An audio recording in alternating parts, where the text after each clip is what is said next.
Audiobooks for Everyone presents The Legend of Sleepy Hollow by Washington Irving. Found among the papers of the late Diedrich Knickerbocker. A pleasing land of drowsy head it was, of dreams that wave before the half-shut eye, and of gay castles in the clouds that pass, forever flushing round a summer sky. Castle of Indolence. In the bosom of one of those spacious coves which indent the eastern shore of the Hudson, at that broad expansion of the river denominated by the ancient Dutch navigators the Tappan Zee, and where they always prudently shortened sail and implored the protection of St. Nicholas when they crossed, there lies a small market town or rural port, which by some is called Greensburg, but which is more generally and properly known by the name of Tarry Town. This name was given, we are told, in former days, by the good housewives of the adjacent country, from the inveterate propensity of their husbands to linger about the village tavern on market days. Be that as it may, I do not vouch for the fact, but merely advert to it, for the sake of being precise and authentic. Not far from this village, perhaps about 2 miles, there is a little valley or rather lap of land among high hills, which is one of the quietest places in the whole world. A small brook glides through it, with just murmur enough to lull one to repose, and the occasional whistle of a quail or tapping of a woodpecker is almost the only sound that ever breaks in upon the uniform tranquillity. I recollect that, when a stripling, my first exploit in squirrel shooting was in a grove of tall walnut trees that shades one side of the valley. I had wandered into it at noontime, when all nature is peculiarly quiet, and was startled by the roar of my own gun, as it broke the Sabbath stillness around and was prolonged and reverberated by the angry echoes. If ever I should wish for a retreat whither I might steal from the world and its distractions, and dream quietly away the remnant of a troubled life, I know of none more promising than this little valley. From the listless repose of the place, and the peculiar character of its inhabitants, who are descendants from the original Dutch settlers, this sequestered glen has long been known by the name of Sleepy Hollow, and its rustic lads are called the Sleepy Hollow boys throughout all the neighboring country. A drowsy, dreamy influence seems to hang over the land, and to pervade the very atmosphere. Some say that the place was bewitched by a high German doctor, during the early days of the settlement, others, that an old Indian chief, the prophet or wizard of his tribe, held his powwows there before the country was discovered by Master Hendrik Hudson.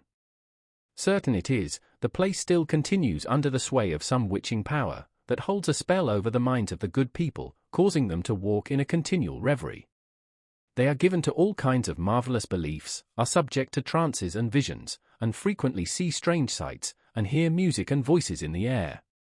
The whole neighborhood abounds with local tales, haunted spots, and twilight superstitions. Stars shoot and meteors glare oftener across the valley than in any other part of the country, and the nightmare, with her whole ninefold, seems to make it the favorite scene of her gambols.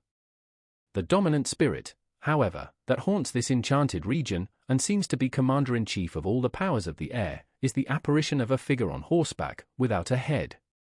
It is said by some to be the ghost of a Hessian trooper, whose head had been carried away by a cannonball, in some nameless battle during the Revolutionary War, and who is ever and anon seen by the country folk hurrying along in the gloom of night, as if on the wings of the wind. His haunts are not confined to the valley, but extend at times to the adjacent roads, and especially to the vicinity of a church at no great distance. Indeed, certain of the most authentic historians of those parts, who have been careful in collecting and collating the floating facts concerning this spectre, allege that the body of the trooper having been buried in the churchyard, the ghost rides forth to the scene of battle in nightly quest of his head, and that the rushing speed with which he sometimes passes along the hollow, like a midnight blast, is owing to his being belated, and in a hurry to get back to the churchyard before daybreak. Such is the general purport of this legendary superstition, which has furnished materials for many a wild story in that region of shadows, and the spectre is known at all the country firesides, by the name of the Headless Horseman of Sleepy Hollow. It is remarkable that the visionary propensity I have mentioned is not confined to the native inhabitants of the valley, but is unconsciously imbibed by every one who resides there for a time. However wide awake they may have been before they entered that sleepy region, they are sure, in a little time, to inhale the witching influence of the air, and begin to grow imaginative, to dream dreams, and see apparitions. I mention this peaceful spot with all possible laud, for it is in such little retired Dutch valleys, found here and there embosomed in the great state of New York, that population, manners, and customs remain fixed, while the great torrent of migration and improvement, which is making such incessant changes in other parts of this restless country, sweeps by them unobserved. They are like those little nooks of still water which border a rapid stream, where we may see the straw and bubble riding quietly at anchor, or slowly revolving in their mimic harbour, undisturbed by the rush of the passing current. Though many years have elapsed since I trod the drowsy shades of Sleepy Hollow, yet I question whether I should not still find the same trees and the same families vegetating in its sheltered bosom. In this by-place of nature there abode, in a remote period of American history, that is to say, some 30 years since, a worthy wight of the name of Ichabod Crane, who sojourned, or, as he expressed it, tarried, in Sleepy Hollow, for the purpose of instructing the children of the vicinity. He was a native of Connecticut, a state which supplies the Union with pioneers for the mind as well as for the forest, and sends forth yearly its legions of frontier woodmen and country schoolmasters. The cognomen of Crane was not inapplicable to his person. He was tall, but exceedingly lank, with narrow shoulders, long arms and legs, hands that dangled a mile out of his sleeves, feet that might have served for shovels, and his whole frame most loosely hung together. His head was small, and flat at top, with huge ears, large green glassy eyes, and a long sniped nose, so that it looked like a weathercock perched upon his spindle neck to tell which way the wind blew. To see him striding along the profile of a hill on a windy day, with his clothes bagging and fluttering about him, one might have mistaken him for the genius of famine descending upon the earth, or some scarecrow eloped from a cornfield. His schoolhouse was a low building of one large room, rudely constructed of logs, the windows partly glazed, and partly patched with leaves of old copybooks. It was most ingeniously secured at vacant hours, by a withe twisted in the handle of the door, and stakes set against the window shutters, so that though a thief might get in with perfect ease, he would find some embarrassment in getting out, an idea most probably borrowed by the architect, Joost van Houten, from the mystery of an eelpot. The schoolhouse stood in a rather lonely but pleasant situation, just at the foot of a woody hill, with a brook running close by, and a formidable birch tree growing at one end of it. From hence the low murmur of his pupils' voices, conning over their lessons, might be heard in a drowsy summer's day, like the hum of a beehive, interrupted now and then by the authoritative voice of the master, in the tone of menace or command, or, peradventure, by the appalling sound of the birch, as he urged some tardy loiterer along the flowery path of knowledge. Truth to say, he was a conscientious man, and ever bore in mind the golden maxim, spare the rod and spoil the child. Ichabod Crane's scholars certainly were not spoiled. I would not have it imagined, however, that he was one of those cruel potentates of the school who joy in the smart of their subjects. On the contrary, he administered justice with discrimination rather than severity, taking the burden off the backs of the weak, and laying it on those of the strong. Your mere puny stripling, that winced at the least flourish of the rod, was passed by with indulgence, but the claims of justice were satisfied by inflicting a double portion on some little tough wrong-headed, broad-skirted Dutch urchin, who sulked and swelled and grew dogged and sullen beneath the birch. All this he called doing his duty by their parents, and he never inflicted a chastisement without following it by the assurance, so consolatory to the smarting urchin, that he would remember it and thank him for it the longest day he had to live. When school hours were over, he was even the companion and playmate of the larger boys, and on holiday afternoons would convoy some of the smaller ones home, who happened to have pretty sisters, or good housewives for mothers, noted for the comforts of the cupboard. Indeed, it behoved him to keep on good terms with his pupils. The revenue arising from his school was small, and would have been scarcely sufficient to furnish him with daily bread, for he was a huge feeder, and, though lank, had the dilating powers of an anaconda, but to help out his maintenance, he was, according to country custom in those parts, boarded and lodged at the houses of the farmers whose children he instructed. With these he lived successively a week at a time, thus going the rounds of the neighborhood, with all his worldly effects tied up in a cotton handkerchief. That all this might not be too onerous on the purses of his rustic patrons, who are apt to consider the costs of schooling a grievous burden, and schoolmasters as mere drones, he had various ways of rendering himself both useful and agreeable. He assisted the farmers occasionally in the lighter labors of their farms, helped to make hay, mended the fences, took the horses to water, drove the cows from pasture, and cut wood for the winter fire.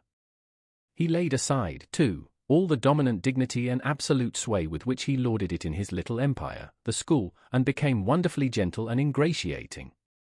He found favor in the eyes of the mothers by petting the children, particularly the youngest, and like the lion bold, which whilom so magnanimously the lamb did hold, he would sit with a child on one knee, and rock a cradle with his foot for whole hours together. In addition to his other vocations, he was the singing master of the neighborhood, and picked up many bright shillings by instructing the young folks in psalmody.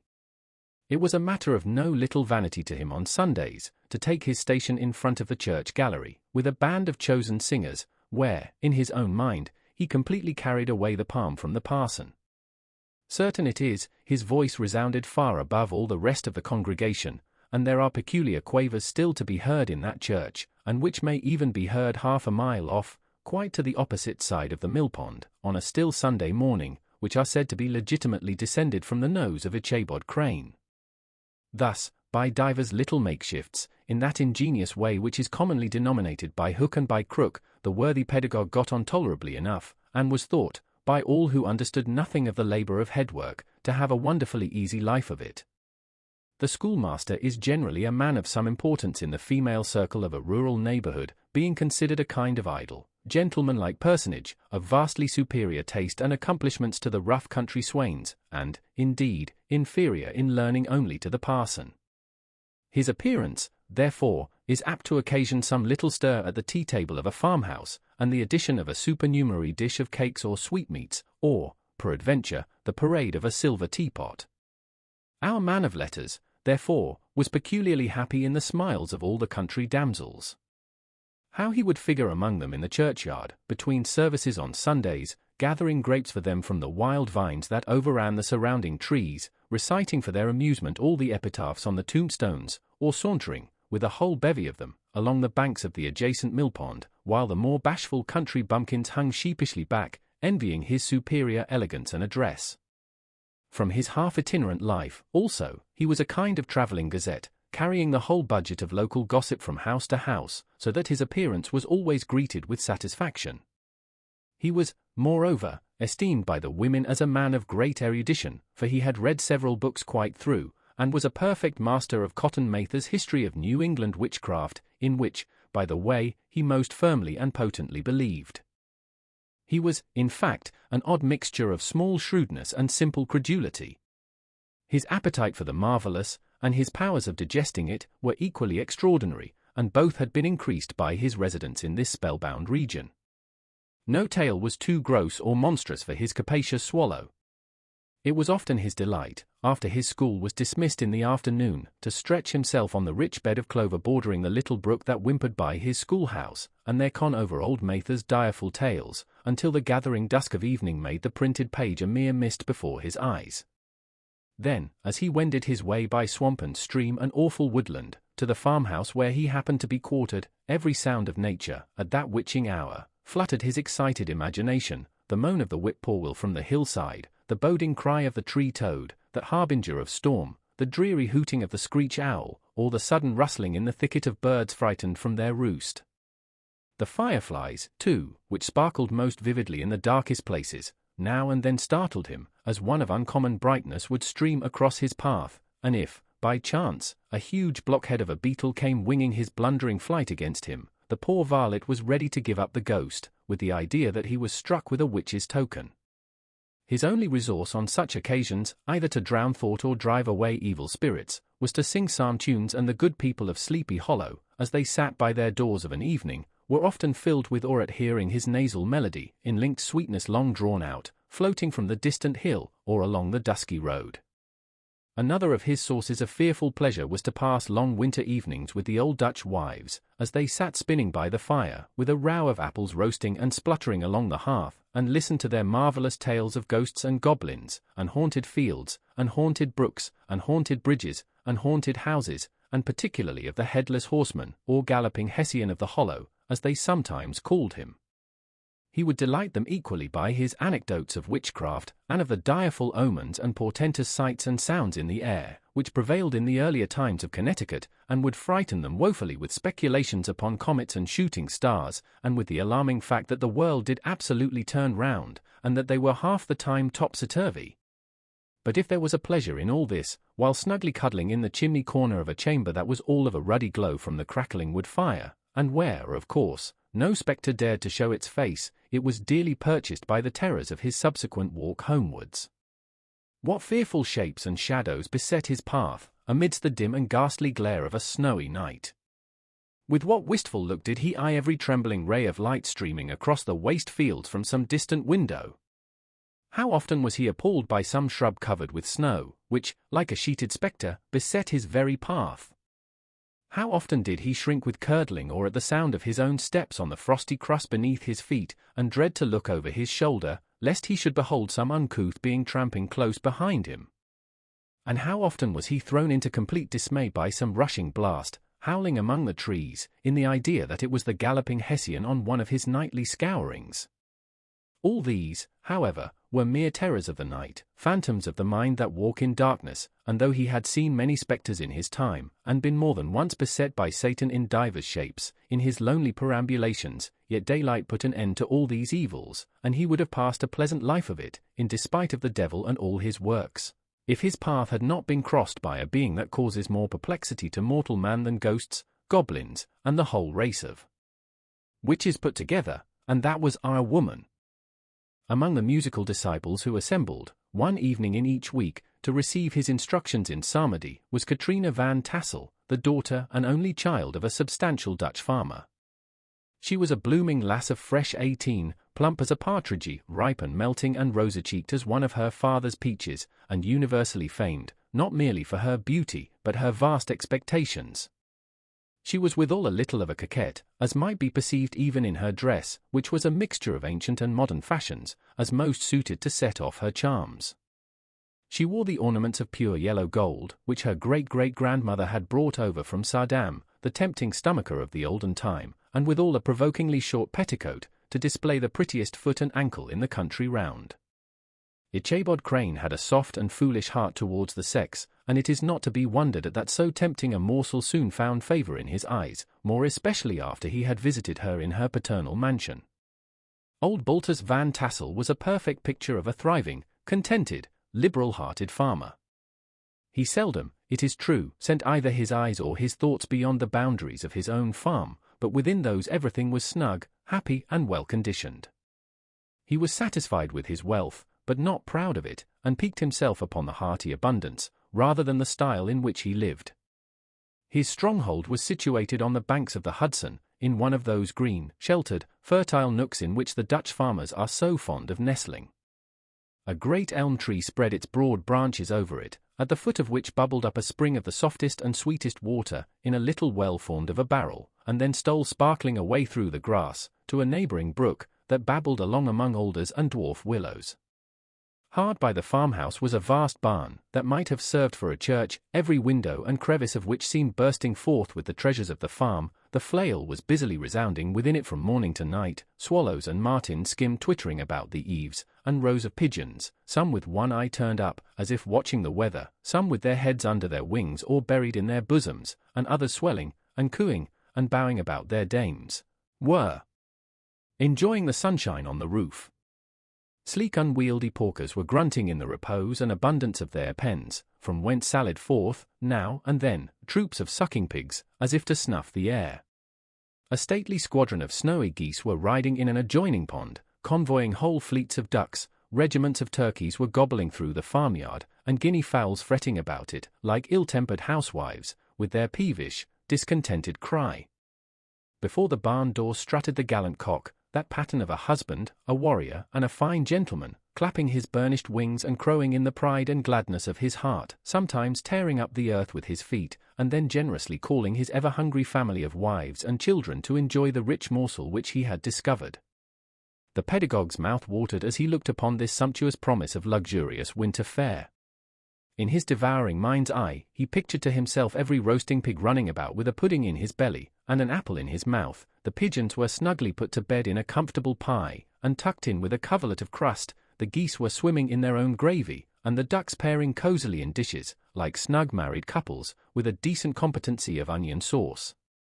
In the porkers he saw carved out the future sleek side of bacon, and juicy relishing ham, not a turkey but he beheld daintily trussed up, with its gizzard under its wing, and, peradventure, a necklace of savoury sausages, and even bright Chanticleer himself lay sprawling on his back, in a side dish, with uplifted claws, as if craving that quarter which his chivalrous spirit disdained to ask while living. As the enraptured Ichabod fancied all this, and as he rolled his great green eyes over the fat meadowlands, the rich fields of wheat, of rye, of buckwheat, and Indian corn, and the orchards burdened with ruddy fruit, which surrounded the warm tenement of Van Tassel, his heart yearned after the damsel who was to inherit these domains, and his imagination expanded with the idea how they might be readily turned into cash, and the money invested in immense tracts of wild land, and shingle palaces in the wilderness. Nay, his busy fancy already realized his hopes, and presented to him the blooming Katrina, with a whole family of children, mounted on the top of a wagon loaded with household trumpery, with pots and kettles dangling beneath, and he beheld himself bestriding a pacing mare, with a colt at her heels, setting out for Kentucky, Tennessee, or the Lord knows where. When he entered the house, the conquest of his heart was complete. It was one of those spacious farmhouses, with high-ridged but lowly sloping roofs, built in the style handed down from the first Dutch settlers, the low projecting eaves forming a piazza along the front, capable of being closed up in bad weather. Under this were hung flails, harness, various utensils of husbandry, and nets for fishing in the neighboring river. Benches were built along the sides for summer use, and a great spinning wheel at one end, and a churn at the other, showed the various uses to which this important porch might be devoted. From this piazza the wondering Ichabod entered the hall, which formed the centre of the mansion, and the place of usual residence. Here rows of resplendent pewter, ranged on a long dresser, dazzled his eyes. In one corner stood a huge bag of wool, ready to be spun, in another, a quantity of linsey-woolsey just from the loom, ears of Indian corn, and strings of dried apples and peaches, hung in gay festoons along the walls, mingled with the gourd of red peppers, and a door left ajar gave him a peep into the best parlour, where the claw-footed chairs and dark mahogany tables shone like mirrors, andirons, with their accompanying shovel and tongs, glistened from their covert of asparagus tops, mock oranges and conch shells decorated the mantelpiece, strings of various coloured birds' eggs were suspended above it, a great ostrich egg was hung from the centre of the room, and a corner cupboard, knowingly left open, displayed immense treasures of old silver and well-mended china. From the moment Ichabod laid his eyes upon these regions of delight, the peace of his mind was at an end, and his only study was how to gain the affections of the peerless daughter of Van Tassel. In this enterprise, however, he had more real difficulties than generally fell to the lot of a knight-errant of yore, who seldom had anything but giants, enchanters, fiery dragons, and such like easily conquered adversaries, to contend with, and had to make his way merely through gates of iron and brass, and walls of adamant to the castle keep, where the lady of his heart was confined, all which he achieved as easily as a man would carve his way to the centre of a Christmas pie, and then the lady gave him her hand as a matter of course. Ichabod, on the contrary, had to win his way to the heart of a country coquette, beset with a labyrinth of whims and caprices, which were forever presenting new difficulties and impediments, and he had to encounter a host of fearful adversaries of real flesh and blood, the numerous rustic admirers, who beset every portal to her heart, keeping a watchful and angry eye upon each other, but ready to fly out in the common cause against any new competitor. Among these, the most formidable was a burly, roaring, roistering blade, of the name of Abraham, or, according to the Dutch abbreviation, Brom van Brunt, the hero of the country round, which rang with his feats of strength and hardihood. He was broad-shouldered and double-jointed, with short curly black hair, and a bluff but not unpleasant countenance, having a mingled air of fun and arrogance.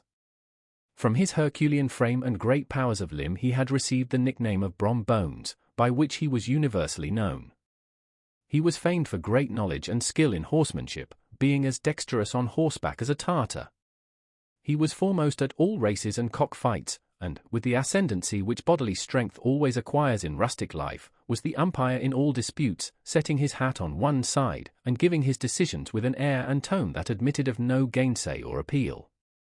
He was always ready for either a fight or a frolic, but had more mischief than ill will in his composition, and with all his overbearing roughness, there was a strong dash of waggish good humour at bottom. He had 3 or 4 boon companions, who regarded him as their model, and at the head of whom he scoured the country, attending every scene of feud or merriment for miles round. In cold weather he was distinguished by a fur cap, surmounted with a flaunting fox's tail, and when the folks at a country gathering descried this well-known crest at a distance, whisking about among a squad of hard riders, they always stood by for a squall.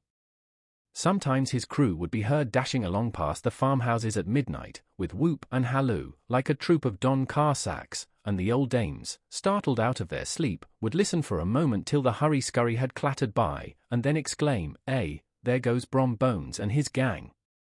The neighbors looked upon him with a mixture of awe, admiration, and goodwill, and, when any madcap prank or rustic brawl occurred in the vicinity, always shook their heads, and warranted Brom Bones was at the bottom of it. This rantipole hero had for some time singled out the blooming Katrina for the object of his uncouth gallantries, and though his amorous toyings were something like the gentle caresses and endearments of a bear, yet it was whispered that she did not altogether discourage his hopes. Certain it is, his advances were signals for rival candidates to retire, who felt no inclination to cross a lion in his amours, insomuch that when his horse was seen tied to Van Tassel's paling, on a Sunday night, a sure sign that his master was courting, or, as it is termed, sparking, within, all other suitors passed by in despair, and carried the war into other quarters. Such was the formidable rival with whom Ichabod Crane had to contend, and, considering all things, a stouter man than he would have shrunk from the competition, and a wiser man would have despaired. He had, however, a happy mixture of pliability and perseverance in his nature. He was in form and spirit like a supplejack, yielding, but tough. Though he bent, he never broke, and though he bowed beneath the slightest pressure, yet, the moment it was away, a jerk, he was as erect, and carried his head as high as ever. To have taken the field openly against his rival would have been madness, for he was not a man to be thwarted in his amours, any more than that stormy lover, Achilles. Ichabod, therefore, made his advances in a quiet and gently insinuating manner. Under cover of his character of singing master, he made frequent visits at the farmhouse, not that he had anything to apprehend from the meddlesome interference of parents, which is so often a stumbling block in the path of lovers. Bald Van Tassel was an easy, indulgent soul. He loved his daughter better even than his pipe, and, like a reasonable man and an excellent father, let her have her way in everything. His notable little wife, too, had enough to do to attend to her housekeeping and manage her poultry, for, as she sagely observed, ducks and geese are foolish things, and must be looked after, but girls can take care of themselves. Thus, while the busy dame bustled about the house, or plied her spinning wheel at one end of the piazza, honest Bald would sit smoking his evening pipe at the other, watching the achievements of a little wooden warrior, who, armed with a sword in each hand, was most valiantly fighting the wind on the pinnacle of the barn. In the meantime, Ichabod would carry on his suit with the daughter by the side of the spring under the great elm, or sauntering along in the twilight, that hour so favourable to the lover's eloquence. I profess not to know how women's hearts are wooed and won. To me they have always been matters of riddle and admiration. Some seem to have but one vulnerable point, or door of access, while others have 1,000 avenues, and may be captured in 1,000 different ways. It is a great triumph of skill to gain the former, but a still greater proof of generalship to maintain possession of the latter, for man must battle for his fortress at every door and window. He who wins 1,000 common hearts is therefore entitled to some renown, but he who keeps undisputed sway over the heart of a coquette is indeed a hero. Certain it is, this was not the case with the redoubtable Brom Bones, and from the moment Ichabod Crane made his advances, the interests of the former evidently declined. His horse was no longer seen tied to the palings on Sunday nights, and a deadly feud gradually arose between him and the preceptor of Sleepy Hollow. Brom, who had a degree of rough chivalry in his nature, would fain have carried matters to open warfare and have settled their pretensions to the lady, according to the mode of those most concise and simple reasoners, the knights-errant of yore, by single combat, but Ichabod was too conscious of the superior might of his adversary to enter the lists against him. He had overheard a boast of Bones, that he would double the schoolmaster up, and lay him on a shelf of his own schoolhouse, and he was too wary to give him an opportunity. There was something extremely provoking in this obstinately pacific system. It left Brom no alternative but to draw upon the funds of rustic waggery in his disposition, and to play off boorish practical jokes upon his rival. Ichabod became the object of whimsical persecution to Bones and his gang of rough riders. They harried his hitherto peaceful domains, smoked out his singing school by stopping up the chimney, broke into the schoolhouse at night, in spite of its formidable fastenings of withe and window stakes, and turned everything topsy-turvy, so that the poor schoolmaster began to think all the witches in the country held their meetings there. But what was still more annoying, Brom took all opportunities of turning him into ridicule in presence of his mistress, and had a scoundrel dog whom he taught to whine in the most ludicrous manner, and introduced as a rival of Ichabod's, to instruct her in psalmody. In this way matters went on for some time, without producing any material effect on the relative situations of the contending powers. On a fine autumnal afternoon, Ichabod, in pensive mood, sat enthroned on the lofty stool from whence he usually watched all the concerns of his little literary realm. In his hand he swayed a ferule, that sceptre of despotic power. The birch of justice reposed on 3 nails behind the throne, a constant terror to evil-doers, while on the desk before him might be seen sundry contraband articles and prohibited weapons, detected upon the persons of idle urchins, such as half-munched apples, pop-guns, whirligigs, fly-cages, and whole legions of rampant little paper gamecocks. Apparently there had been some appalling act of justice recently inflicted, for his scholars were all busily intent upon their books, or slyly whispering behind them with one eye kept upon the master, and a kind of buzzing stillness reigned throughout the schoolroom. It was suddenly interrupted by the appearance of a negro in tow-cloth jacket and trousers, a round-crowned fragment of a hat, like the cap of Mercury, and mounted on the back of a ragged, wild, half-broken colt, which he managed with a rope by way of halter. He came clattering up to the school door with an invitation to Ichabod to attend a merrymaking or quilting frolic, to be held that evening at Mynheer Van Tassel's, and having delivered his message with that air of importance, an effort at fine language, which a negro is apt to display on petty embassies of the kind, he dashed over the brook, and was seen scampering away up the hollow, full of the importance and hurry of his mission. All was now bustle and hubbub in the late quiet schoolroom. The scholars were hurried through their lessons without stopping at trifles, those who were nimble skipped over half with impunity, and those who were tardy had a smart application now and then in the rear, to quicken their speed or help them over a tall word.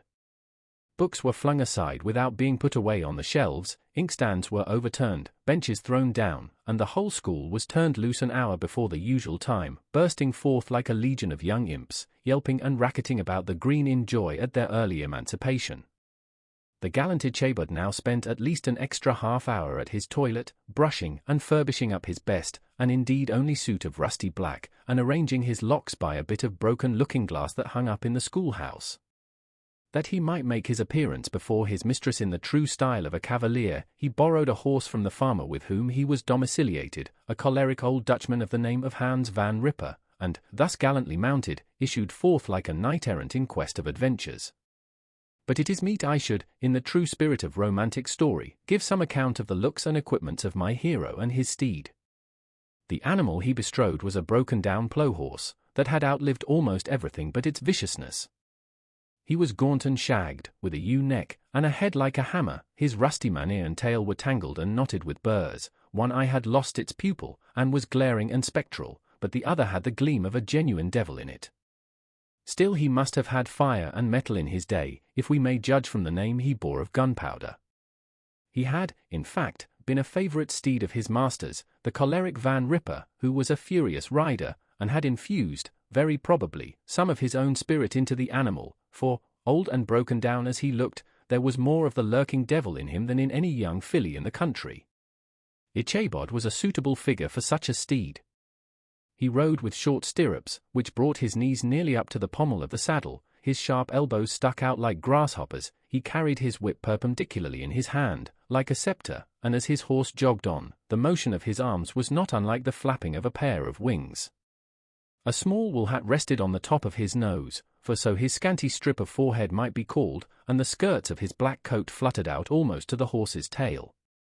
Such was the appearance of Ichabod and his steed as they shambled out of the gate of Hans van Ripper, and it was altogether such an apparition as is seldom to be met with in broad daylight. It was, as I have said, a fine autumnal day, the sky was clear and serene, and nature wore that rich and golden livery which we always associate with the idea of abundance. The forests had put on their sober brown and yellow, while some trees of the tenderer kind had been nipped by the frosts into brilliant dyes of orange, purple, and scarlet. Streaming files of wild ducks began to make their appearance high in the air, the bark of the squirrel might be heard from the groves of beech and hickory nuts, and the pensive whistle of the quail at intervals from the neighboring stubble field. The small birds were taking their farewell banquets. In the fullness of their revelry, they fluttered, chirping and frolicking from bush to bush, and tree to tree, capricious from the very profusion and variety around them. There was the honest cock-robin, the favourite game of stripling sportsmen, with its loud querulous note, and the twittering blackbirds flying in sable clouds, and the golden-winged woodpecker with his crimson crest, his broad black gorget and splendid plumage, and the cedar bird, with its red-tipped wings and yellow-tipped tail and its little Montero cap of feathers, and the blue jay, that noisy coxcomb, in his gay light blue coat and white underclothes, screaming and chattering, nodding and bobbing and bowing, and pretending to be on good terms with every songster of the grove. As Ichabod jogged slowly on his way, his eye, ever open to every symptom of culinary abundance, ranged with delight over the treasures of jolly autumn. On all sides he beheld vast store of apples, some hanging in oppressive opulence on the trees, some gathered into baskets and barrels for the market, others heaped up in rich piles for the cider press. Farther on he beheld great fields of Indian corn, with its golden ears peeping from their leafy coverts, and holding out the promise of cakes and hasty pudding, and the yellow pumpkins lying beneath them, turning up their fair round bellies to the sun, and giving ample prospects of the most luxurious of pies, and anon he passed the fragrant buckwheat fields breathing the odour of the beehive, and as he beheld them, soft anticipation stole over his mind of dainty slapjacks, well buttered, and garnished with honey or treacle, by the delicate little dimpled hand of Katrina Van Tassel. Thus feeding his mind with many sweet thoughts and sugared suppositions, he journeyed along the sides of a range of hills which look out upon some of the goodliest scenes of the mighty Hudson. The sun gradually wheeled his broad disk down in the west. The wide bosom of the Tappan Zee lay motionless and glassy, excepting that here and there a gentle undulation waved and prolonged the blue shadow of the distant mountain. A few amber clouds floated in the sky, without a breath of air to move them. The horizon was of a fine golden tint, changing gradually into a pure apple green, and from that into the deep blue of the mid-heaven. A slanting ray lingered on the woody crests of the precipices that overhung some parts of the river, giving greater depth to the dark grey and purple of their rocky sides. A sloop was loitering in the distance, dropping slowly down with the tide, her sail hanging uselessly against the mast, and as the reflection of the sky gleamed along the still water, it seemed as if the vessel was suspended in the air. It was toward evening that Ichabod arrived at the castle of the Heer Van Tassel, which he found thronged with the pride and flower of the adjacent country. Old farmers, a spare leathern-faced race, in homespun coats and breeches, blue stockings, huge shoes, and magnificent pewter buckles. Their brisk, withered little dames, in close-crimped caps, long-waisted short gowns, homespun petticoats, with scissors and pincushions, and gay calico pockets hanging on the outside. Buxom lasses, almost as antiquated as their mothers, excepting where a straw hat, a fine ribbon, or perhaps a white frock, gave symptoms of city innovation. The sons, in short square-skirted coats, with rows of stupendous brass buttons, and their hair generally queued in the fashion of the times, especially if they could procure an eel skin for the purpose, it being esteemed throughout the country as a potent nourisher and strengthener of the hair.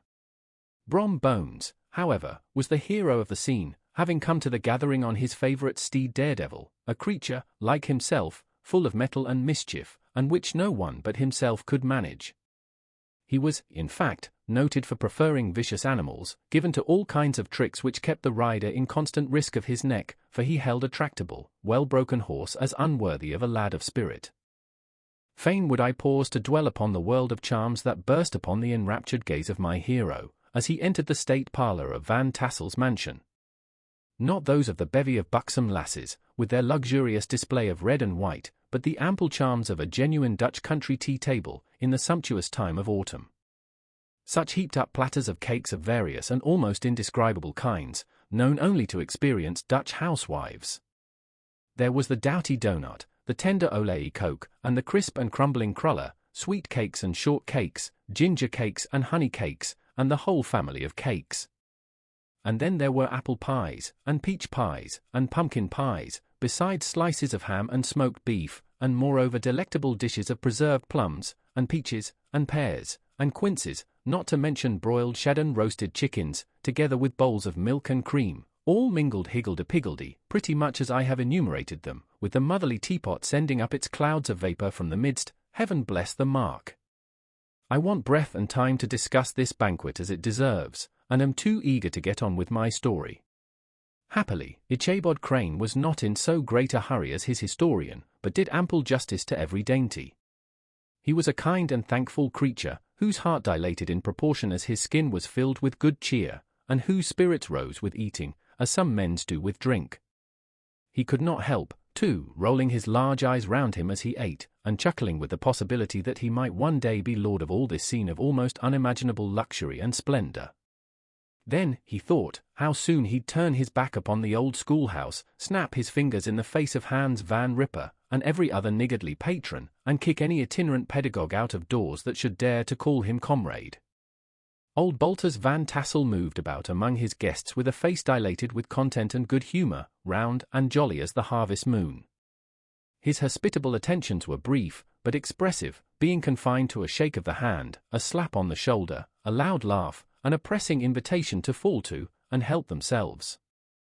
And now the sound of the music from the common room, or hall, summoned to the dance. The musician was an old grey-headed Negro, who had been the itinerant orchestra of the neighborhood for more than half a century. His instrument was as old and battered as himself. The greater part of the time he scraped on 2 or 3 strings, accompanying every movement of the bow with a motion of the head, bowing almost to the ground, and stamping with his foot whenever a fresh couple were to start. Ichabod prided himself upon his dancing as much as upon his vocal powers. Not a limb, not a fibre about him was idle, and to have seen his loosely hung frame in full motion, and clattering about the room, you would have thought St. Vitus himself, that blessed patron of the dance, was figuring before you in person. He was the admiration of all the Negroes, who, having gathered, of all ages and sizes, from the farm and the neighborhood, stood forming a pyramid of shining black faces at every door and window, gazing with delight at the scene, rolling their white eyeballs, and showing grinning rows of ivory from ear to ear. How could the flogger of urchins be otherwise than animated and joyous?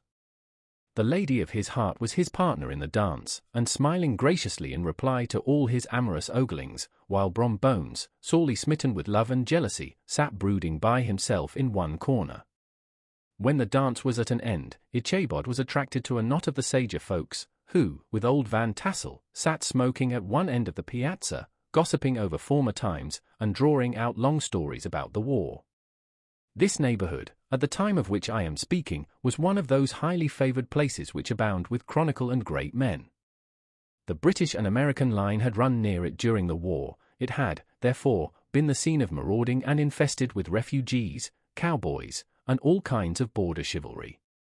Just sufficient time had elapsed to enable each storyteller to dress up his tale with a little becoming fiction, and, in the indistinctness of his recollection, to make himself the hero of every exploit.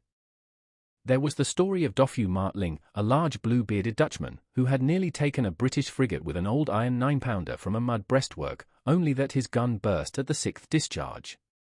And there was an old gentleman who shall be nameless, being too rich a mynheer to be lightly mentioned, who, in the Battle of White Plains, being an excellent master of defence, parried a musket ball with a small sword, insomuch that he absolutely felt it whiz round the blade, and glance off at the hilt, in proof of which he was ready at any time to show the sword, with the hilt a little bent. There were several more that had been equally great in the field, not one of whom but was persuaded that he had a considerable hand in bringing the war to a happy termination. But all these were nothing to the tales of ghosts and apparitions that succeeded. The neighborhood is rich in legendary treasures of the kind. Local tales and superstitions thrive best in these sheltered, long-settled retreats, but are trampled underfoot by the shifting throng that forms the population of most of our country places. Besides, there is no encouragement for ghosts in most of our villages, for they have scarcely had time to finish their first nap and turn themselves in their graves, before their surviving friends have travelled away from the neighborhood, so that when they turn out at night to walk their rounds, they have no acquaintance left to call upon. This is perhaps the reason why we so seldom hear of ghosts except in our long-established Dutch communities. The immediate cause, however, of the prevalence of supernatural stories in these parts, was doubtless owing to the vicinity of Sleepy Hollow. There was a contagion in the very air that blew from that haunted region. It breathed forth an atmosphere of dreams and fancies infecting all the land. Several of the Sleepy Hollow people were present at Van Tassel's, and, as usual, were doling out their wild and wonderful legends. Many dismal tales were told about funeral trains, and mourning cries and wailings heard and seen about the great tree where the unfortunate Major Andre was taken, and which stood in the neighborhood. Some mention was made also of the woman in white, that haunted the dark glen at Raven Rock, and was often heard to shriek on winter nights before a storm, having perished there in the snow. The chief part of the stories, however, turned upon the favorite spectre of Sleepy Hollow, the Headless Horseman, who had been heard several times of late, patrolling the country, and, it was said, tethered his horse nightly among the graves in the churchyard. The sequestered situation of this church seems always to have made it a favorite haunt of troubled spirits. It stands on a knoll, surrounded by locust trees and lofty elms, from among which its decent, whitewashed walls shine modestly forth, like Christian purity beaming through the shades of retirement. A gentle slope descends from it to a silver sheet of water, bordered by high trees, between which peeps may be caught at the blue hills of the Hudson. To look upon its grass-grown yard, where the sunbeams seem to sleep so quietly, one would think that there at least the dead might rest in peace. On one side of the church extends a wide woody dell, along which raves a large brook among broken rocks and trunks of fallen trees. Over a deep black part of the stream, not far from the church, was formerly thrown a wooden bridge. The road that led to it, and the bridge itself, were thickly shaded by overhanging trees, which cast a gloom about it, even in the daytime, but occasioned a fearful darkness at night. Such was one of the favorite haunts of the Headless Horseman, and the place where he was most frequently encountered. The tale was told of old Brower, a most heretical disbeliever in ghosts, how he met the horseman returning from his foray into Sleepy Hollow, and was obliged to get up behind him, how they galloped over bush and brake, over hill and swamp, until they reached the bridge, when the horseman suddenly turned into a skeleton, threw old Brower into the brook, and sprang away over the treetops with a clap of thunder. This story was immediately matched by a thrice marvellous adventure of Brom Bones, who made light of the galloping Hessian as an errand jockey. He affirmed that on returning one night from the neighbouring village of Sing Sing, he had been overtaken by this midnight trooper, that he had offered to race with him for a bowl of punch, and should have won it too, for Daredevil beat the goblin horse all hollow, but just as they came to the church bridge, the Hessian bolted, and vanished in a flash of fire. All these tales, told in that drowsy undertone with which men talk in the dark, the countenances of the listeners only now and then receiving a casual gleam from the glare of a pipe, sank deep in the mind of Ichabod. He repaid them in kind with large extracts from his invaluable author, Cotton Mather, and added many marvellous events that had taken place in his native state of Connecticut, and fearful sights which he had seen in his nightly walks about Sleepy Hollow. The revel now gradually broke up. The old farmers gathered together their families in their wagons, and were heard for some time rattling along the hollow roads, and over the distant hills.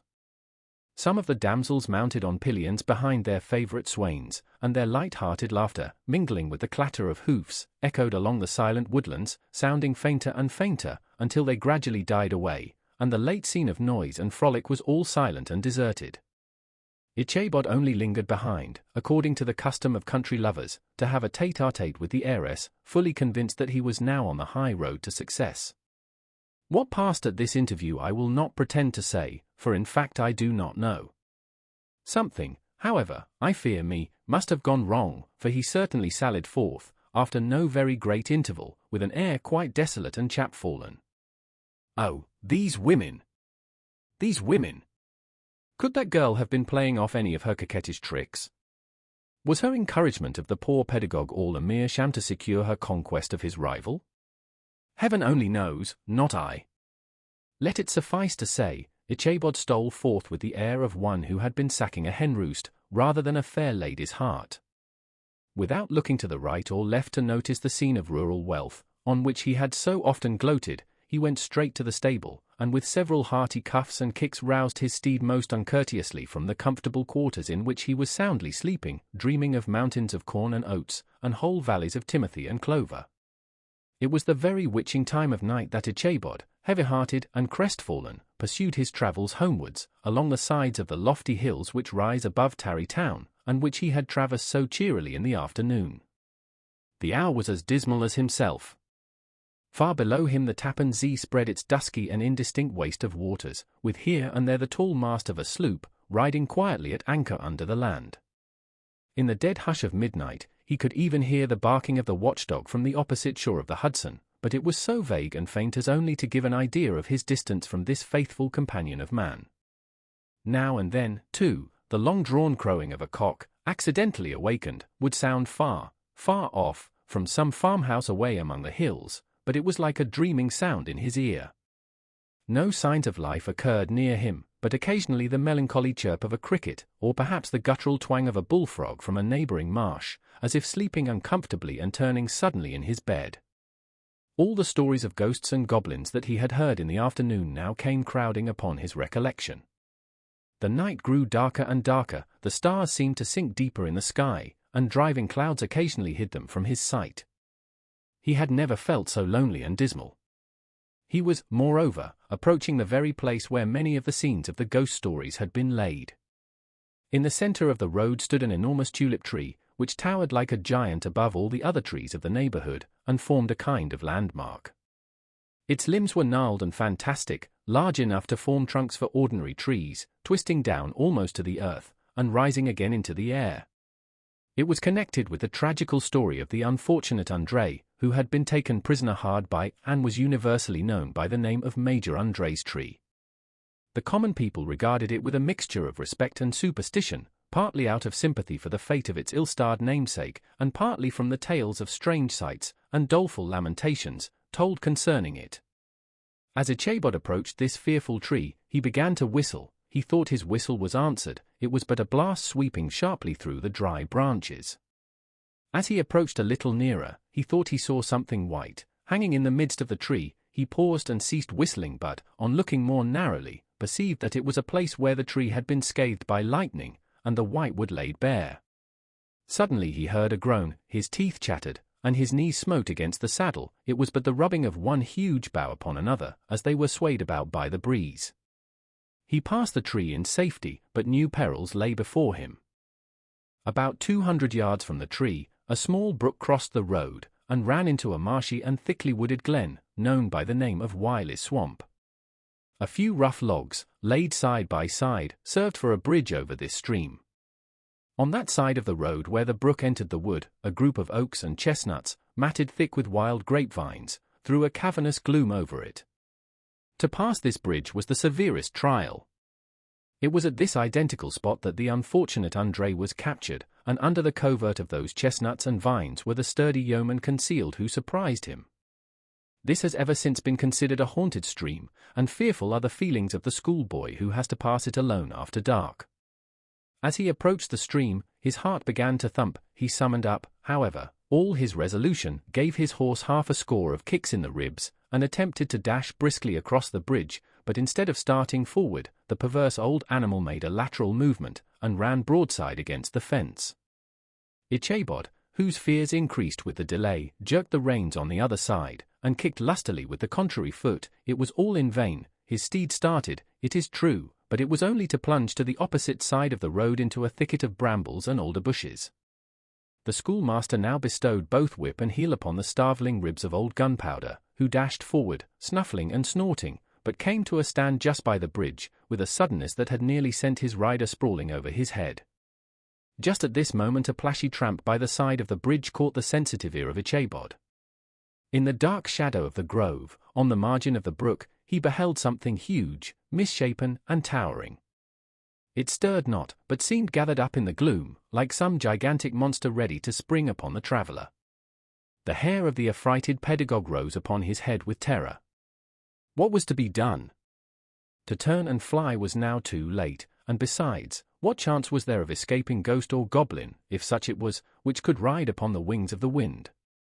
Summoning up, therefore, a show of courage, he demanded in stammering accents, "Who are you?" He received no reply. He repeated his demand in a still more agitated voice. Still there was no answer. Once more he cudgelled the sides of the inflexible Gunpowder, and, shutting his eyes, broke forth with involuntary fervour into a psalm tune. Just then the shadowy object of alarm put itself in motion, and with a scramble and a bound stood at once in the middle of the road. Though the night was dark and dismal, yet the form of the unknown might now in some degree be ascertained. He appeared to be a horseman of large dimensions, and mounted on a black horse of powerful frame. He made no offer of molestation or sociability, but kept aloof on one side of the road, jogging along on the blind side of old Gunpowder, who had now got over his fright and waywardness. Ichabod, who had no relish for this strange midnight companion, and bethought himself of the adventure of Brom Bones with the galloping Hessian, now quickened his steed in hopes of leaving him behind. The stranger, however, quickened his horse to an equal pace. Ichabod pulled up, and fell into a walk, thinking to lag behind. The other did the same. His heart began to sink within him. He endeavored to resume his psalm tune, but his parched tongue clove to the roof of his mouth, and he could not utter a stave. There was something in the moody and dogged silence of this pertinacious companion that was mysterious and appalling. It was soon fearfully accounted for. On mounting a rising ground, which brought the figure of his fellow traveller in relief against the sky, gigantic in height, and muffled in a cloak, Ichabod was horror-struck on perceiving that he was headless, but his horror was still more increased on observing that the head, which should have rested on his shoulders, was carried before him on the pommel of his saddle. His terror rose to desperation. He rained a shower of kicks and blows upon Gunpowder, hoping by a sudden movement to give his companion the slip, but the spectre started full jump with him. Away, then, they dashed through thick and thin, stones flying and sparks flashing at every bound. Ichabod's flimsy garments fluttered in the air, as he stretched his long lank body away over his horse's head, in the eagerness of his flight. They had now reached the road which turns off to Sleepy Hollow, but Gunpowder, who seemed possessed with a demon, instead of keeping up it, made an opposite turn, and plunged headlong downhill to the left. This road leads through a sandy hollow shaded by trees for about a quarter of a mile, where it crosses the bridge famous in Goblin story, and just beyond swells the green knoll on which stands the whitewashed church. As yet the panic of the steed had given his unskilful rider an apparent advantage in the chase, but just as he had got half-way through the hollow, the girths of the saddle gave way, and he felt it slipping from under him. He seized it by the pommel, and endeavoured to hold it firm, but in vain, and had just time to save himself by clasping old Gunpowder round the neck, when the saddle fell to the earth, and he heard it trampled underfoot by his pursuer. For a moment the terror of Hans Van Ripper's wrath passed across his mind, for it was his Sunday saddle, but this was no time for petty fears. The goblin was hard on his haunches, and, unskilful rider that he was, he had much ado to maintain his seat, sometimes slipping on one side, sometimes on another, and sometimes jolted on the high ridge of his horse's backbone, with a violence that he verily feared would cleave him asunder. An opening in the trees now cheered him with the hopes that the church bridge was at hand. The wavering reflection of a silver star in the bosom of the brook told him that he was not mistaken. He saw the walls of the church dimly glaring under the trees beyond. He recollected the place where Brom Bones's ghostly competitor had disappeared. "If I can but reach that bridge," thought Ichabod, "I am safe." Just then he heard the black steed panting and blowing close behind him. He even fancied that he felt his hot breath. Another convulsive kick in the ribs, and old Gunpowder sprang upon the bridge. He thundered over the resounding planks. He gained the opposite side, and now Ichabod cast a look behind to see if his pursuer should vanish, according to rule, in a flash of fire and brimstone. Just then he saw the goblin rising in his stirrups, and in the very act of hurling his head at him. Ichabod endeavoured to dodge the horrible missile, but too late. It encountered his cranium with a tremendous crash. He was tumbled headlong into the dust, and Gunpowder, the black steed, and the goblin rider, passed by like a whirlwind. The next morning the old horse was found without his saddle, and with the bridle under his feet, soberly cropping the grass at his master's gate. Ichabod did not make his appearance at breakfast. Dinner hour came, but no Ichabod. The boys assembled at the schoolhouse, and strolled idly about the banks of the brook, but no schoolmaster. Hans Van Ripper now began to feel some uneasiness about the fate of poor Ichabod, and his saddle. An inquiry was set on foot, and after diligent investigation they came upon his traces. In one part of the road leading to the church was found the saddle trampled in the dirt. The tracks of horses' hoofs deeply dented in the road, and evidently at furious speed, were traced to the bridge, beyond which, on the bank of a broad part of the brook, where the water ran deep and black, was found the hat of the unfortunate Ichabod, and close beside it a shattered pumpkin. The brook was searched, but the body of the schoolmaster was not to be discovered. Hans Van Ripper, as executor of his estate, examined the bundle which contained all his worldly effects. They consisted of 2 shirts and a half, 2 stocks for the neck, a pair or 2 of worsted stockings, an old pair of corduroy small clothes, a rusty razor, a book of psalm tunes full of dog's ears, and a broken pitch pipe. As to the books and furniture of the schoolhouse, they belonged to the community, excepting Cotton Mather's History of Witchcraft, a New England Almanac, and a book of dreams and fortune-telling, in which last was a sheet of foolscap much scribbled and blotted in several fruitless attempts to make a copy of verses in honor of the heiress of Van Tassel. These magic books and the poetic scrawl were forthwith consigned to the flames by Hans Van Ripper, who, from that time forward, determined to send his children no more to school, observing that he never knew any good come of this same reading and writing. Whatever money the schoolmaster possessed, and he had received his quarter's pay but a day or 2 before, he must have had about his person at the time of his disappearance. The mysterious event caused much speculation at the church on the following Sunday. Knots of gazers and gossips were collected in the churchyard, at the bridge, and at the spot where the hat and pumpkin had been found. The stories of Brower, of Bones, and a whole budget of others were called to mind, and when they had diligently considered them all, and compared them with the symptoms of the present case, they shook their heads, and came to the conclusion that Ichabod had been carried off by the galloping Hessian. As he was a bachelor, and in nobody's debt, nobody troubled his head any more about him. The school was removed to a different quarter of the hollow, and another pedagogue reigned in his stead.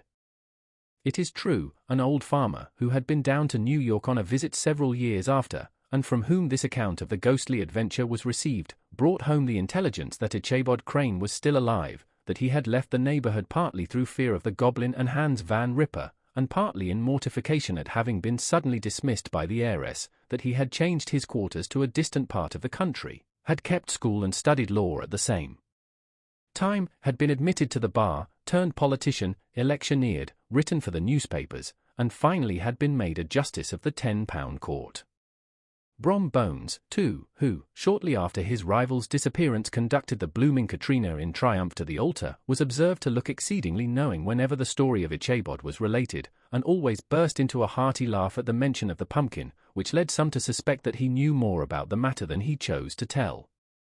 The old country wives, however, who are the best judges of these matters, maintain to this day that Ichabod was spirited away by supernatural means, and it is a favourite story often told about the neighbourhood round the winter evening fire.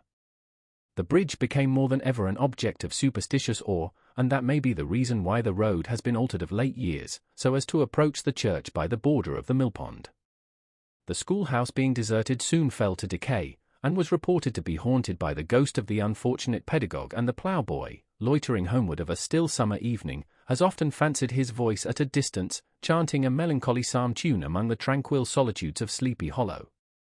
Postscript. Found in the handwriting of Mr. Knickerbocker. The preceding tale is given almost in the precise words in which I heard it related at a corporation meeting at the ancient city of Manhattan, at which were present many of its sagest and most illustrious burghers. The narrator was a pleasant, shabby, gentlemanly old fellow, in pepper and salt clothes, with a sadly humorous face, and one whom I strongly suspected of being poor. He made such efforts to be entertaining.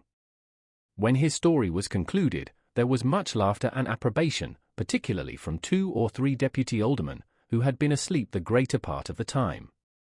There was, however, one tall, dry-looking old gentleman, with beetling eyebrows, who maintained a grave and rather severe face throughout, now and then folding his arms, inclining his head, and looking down upon the floor, as if turning a doubt over in his mind. He was one of your wary men, who never laugh but upon good grounds, when they have reason and law on their side. When the mirth of the rest of the company had subsided, and silence was restored, he leaned one arm on the elbow of his chair, and sticking the other akimbo, demanded, with a slight, but exceedingly sage motion of the head, and contraction of the brow, what was the moral of the story, and what it went to prove. The storyteller, who was just putting a glass of wine to his lips, as a refreshment after his toils, paused for a moment, looked at his inquirer with an air of infinite deference, and, lowering the glass slowly to the table, observed that the story was intended most logically to prove that there is no situation in life but has its advantages and pleasures, provided we will but take a joke as we find it. That, therefore, he that runs races with goblin troopers is likely to have rough riding of it. Ergo, for a country schoolmaster to be refused the hand of a Dutch heiress is a certain step to high preferment in the state. The cautious old gentleman knit his brows tenfold closer after this explanation, being sorely puzzled by the ratiocination of the syllogism, while, methought, the one in pepper and salt eyed him with something of a triumphant leer. At length he observed that all this was very well, but still he thought the story a little on the extravagant. There were 1 or 2 points on which he had his doubts. "Faith, sir," replied the storyteller, "as to that matter, I don't believe one half of it myself." D.K. The end.